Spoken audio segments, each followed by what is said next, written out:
You touched on it a little when you said we need to have patience. I was wondering, what do you think in your mind is tearing basketball up in the grassroots level right now? Well, one thing I do is research. I research a lot, and I'm looking at the NBA, and I'm like, why are so many European players and foreign players coming over here and busting our ass? You want to know why? Their development process is way different than ours.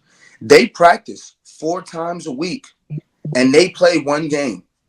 Our kids practice once a week, and we play 4 games. And you know what happens in those 4 games? If you're not considered a ranked player, or if you're not in a position to create a highlight tape, that AAU coach is then saying, I need to get another guy to replace with this guy.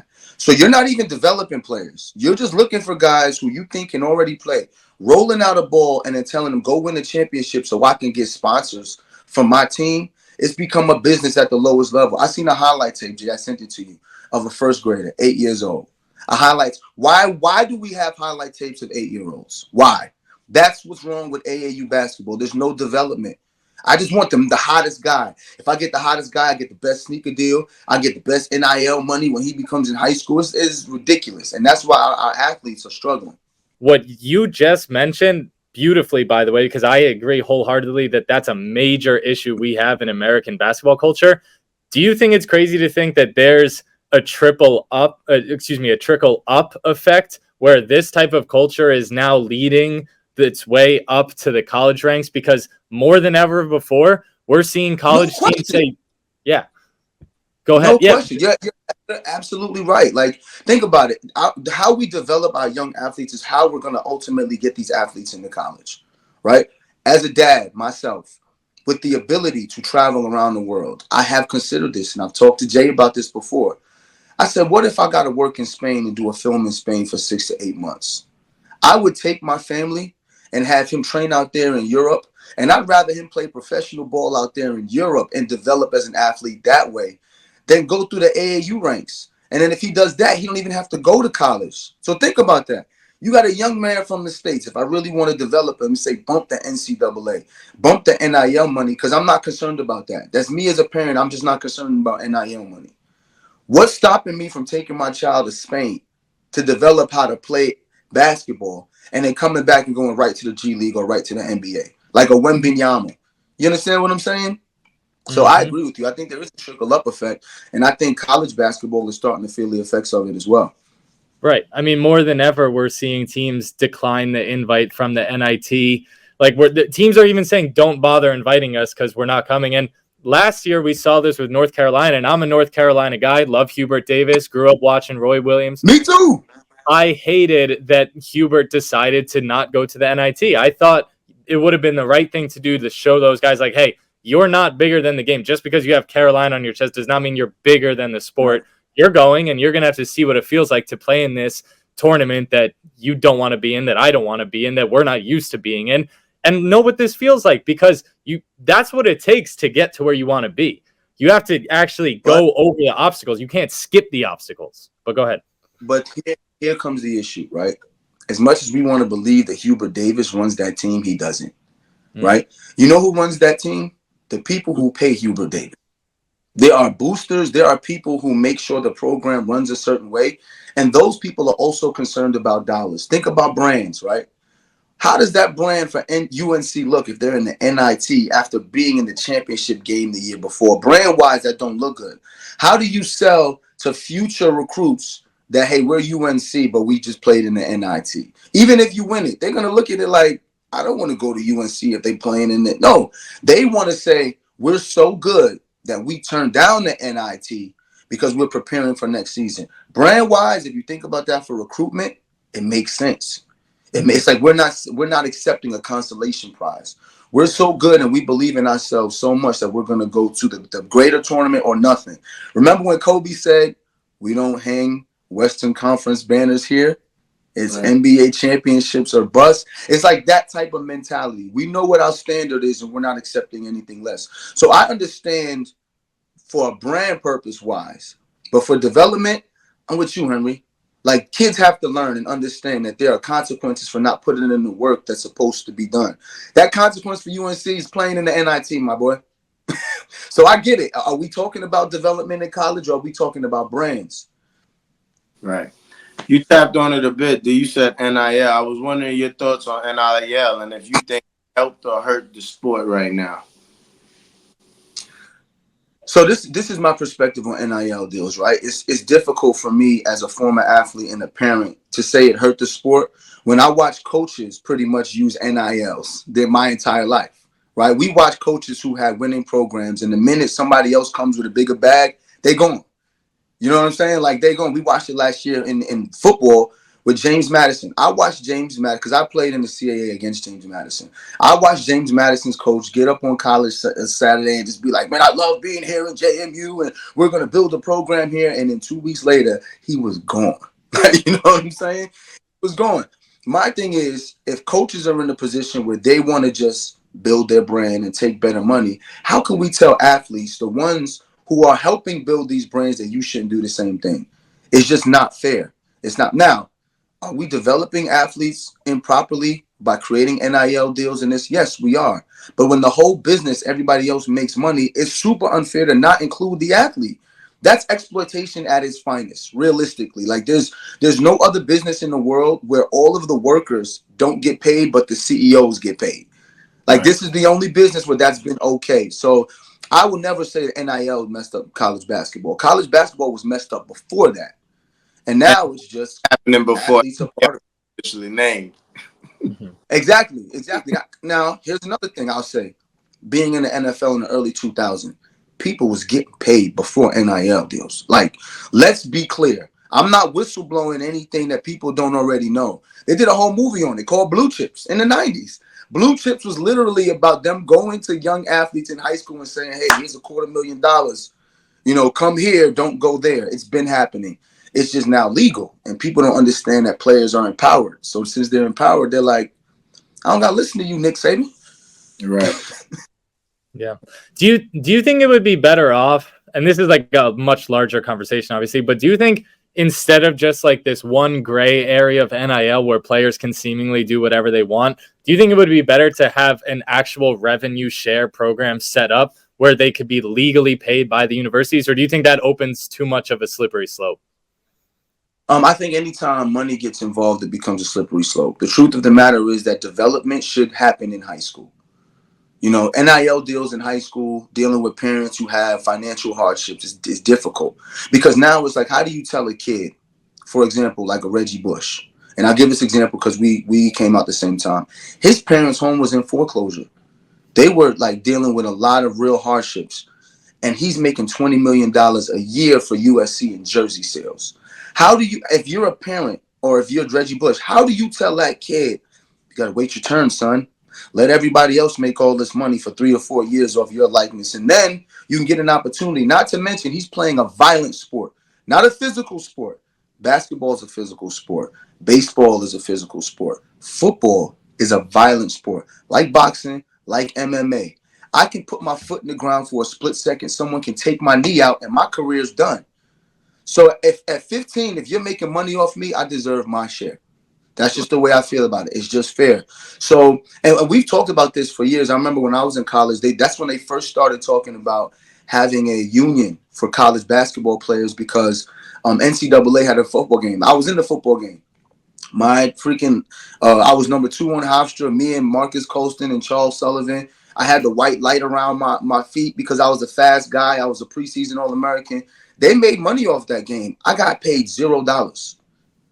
$0. And Wow. at that point, I started talking about having a union in college football because, like, yo, they really took my likeness and making money, and I seen nothing. So there has to be some sort of structure. But if we're being honest, I think development has to happen before that person becomes 18. I think we need to take the business out of AAU if we're really going to do basketball. And I'm going to be honest, me and Jay going through something, and I'll share my personal perspective. We went to a tournament for the first time, 2 weeks ago? First time 2 weeks ago. I'm not going to say no names, whatever. We go to a tournament. We were, what was said to us as parents, be patient. You laughing, Jay, but listen to this. Be patient. We're all about development. We're all about family. We're in this together. All of our kids were just first time or second time, kids playing on the tournament. So we went there getting smoked. And when I mean smoked, we got gun smoked. And here's the best part. Jay and I sat down with Jackson and said, look, you're going to get smoked. Some of these kids have been on the circuit for 6 and 7 years. They've been playing at a higher level for the last 6 or 7 years. You have to go there and learn. We never ever said to my son, you got to win. You got to go there and learn. You're going to make a ton of mistakes. You're going to turn the ball over. You're going to miss shots. You're going to get blocked. You're going to play poor defense because you never played at this intensity. Right. Let's develop it. This is what we all told. This is what we told our kids. We get there. We get smoked like we expected. Email comes. We're going to have to make some changes. There's some things we're going to have to do. Hold the fuck up. Hold the fuck up. First of all, you took my $1,000 and told me to be patient. Right? And then you told me that we was going to develop these kids. We had one practice before we went to one tournament. Then we had 2 more practices before we went to another tournament to play 3 games. So automatically, we've already played 4 practices and we had 5 games. No. We had. You were right. I was saying we had 4 games in Birmingham. Oh, 4 games. We had 4 games and we had 3 practices.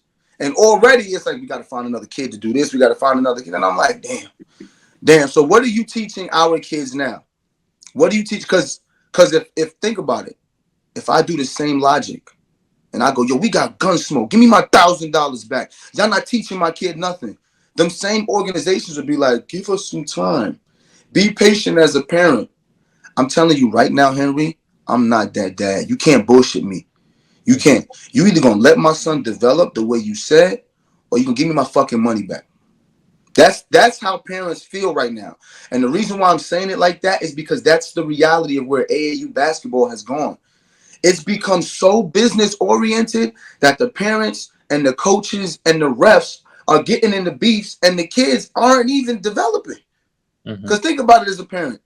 You spend your money and you watching refs recruit kids to go to other schools, recruit kids to go to other teams.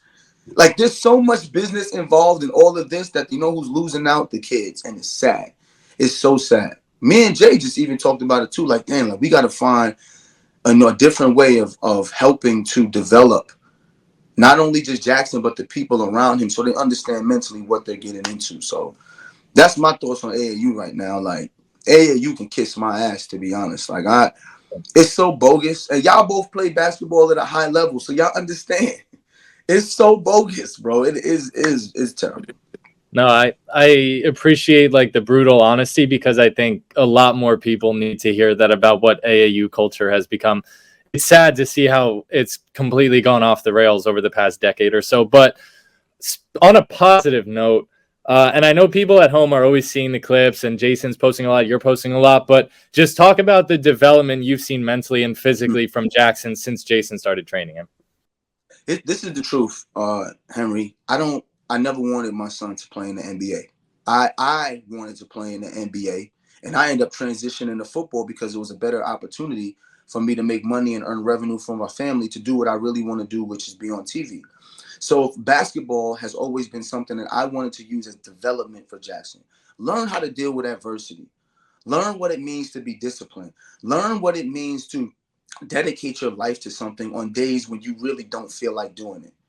I could care less if Jackson ever plays basketball, even D1. He may tell me after 8th grade, Dad, I want to do track in high school. And not only me, Jay has told him, if that's what you decide, bro, that's what you decide. But right now, between 6th and 8th grade, you're going to learn how to be disciplined, develop a work ethic, be a good teammate, and be a good human. That's what sports is about. Sports is about developing good humans. You're not going to be an athlete your whole life. Most athletes are only professional athletes between 3 and 4 years. And that's between football, basketball, baseball. Most athletes, the average athlete only plays for 3 years. The average person lives between 60 and 80 years. So right now, between 60 and 80, you're talking about what? 5% of your life, you're going to be a professional athlete? 5%. So the other 95%, you have to develop some skills to be a good human. And that's ultimately what I want to say about training with Jay, bro. He is teaching my son how to be a good human. My son is learning how to compete, but then after he competes, He'll put a smile on his face with the same kid. They screaming and be like, yo, good game, my G. I've watched Jay tell a kid, Jay, this is Jay's mentality. We'll be in the gym. He'll be like, I'm going to find somebody to do ones against Jackson. Jackson's 12. So Jay's like, 12, he's too young. 13, he's too young. Nah, give me the 14, 15-year-old. 14, 15-year-old going up against Jackson. Boom, boom, boom. Giving Jackson work because he's bigger naturally. Jackson's getting frustrated. Me and Jay like, yo, focus on one thing. We don't care about the score. Jackson getting so mad. There was a day in the gym, Jackson's eyes was welling up because we got a 15-year-old going against him. And I said to him, you better not cry. You better compete. 20 minutes going back and forth with this kid, and he didn't let a tear drop. At the end of it, Jay said, we don't care about the score, Jax. Go shake his hand. He went, shook his hand. The kid took 20 minutes to talk to Jackson about what just happened. The kid, not me and Jay. And I watched Jackson's eyes go from welling up to drying up. And I said, uh-oh. He just got another mentor that's not Jay and that's not me that's going to help him in his development. But when we looked around, there was 3 pro guys that played overseas who was watching them battle. Now I said, he got another. That's 2, 3. That's 4 more mentors. Now he has a little community of people that's going to help him in his development. Nobody paying nobody. We just all in this together trying to find ways to get better. Because you know what that 15-year-old person had to do? Had to go against Jay. And what Jay is going to do is Jay is going to also show Jackson, I don't just preach this, I do this. Jay wouldn't let that kid score. And then here's the best part. Jay didn't even play offense against the kid. He only played defense so that Jackson can understand that, see how he's older than you, I'm older than him. And he didn't want to embarrass the kid, but he's showing the kid too, like, there's levels, you work on your game. Now there's a little community of people working together. To me, that's the best part of working with Jay, is that he's helping build my son to be a person, not a basketball player. He just took my son to the OTE game. They spent 4 hours together. Then from the OTE game, dropped my son to his birthday party on a Sunday. I'm not even here. This is just Jay making sure, yo, D, I'm going to tell you, young boy, that I said, I got training. He said, nah, we're not training today.